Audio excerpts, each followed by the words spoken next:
Hi everybody, so this is the natural brush cleaner that I love.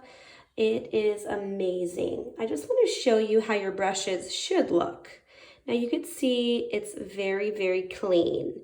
Now most of us have brushes that don't look like that. So I'll show you my brush that I use today. You could see it just has a little bit, but what I've noticed from doing skincare for so long is that a lot of people actually never clean their brush, or they do and it's like once in a blue moon.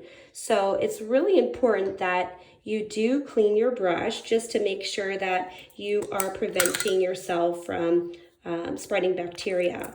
All right, so what you want to do is just spray the area. This is what I do.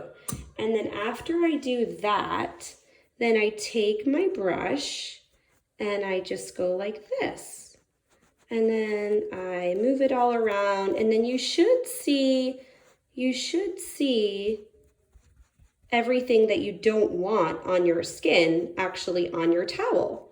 So that's perfect. And this is how easy it is. So then you could see a nice clean brush, and now you don't have bacteria on your face. All right, well, let us know if you have any questions. Thanks for watching. Jennifer at Purely You Spa.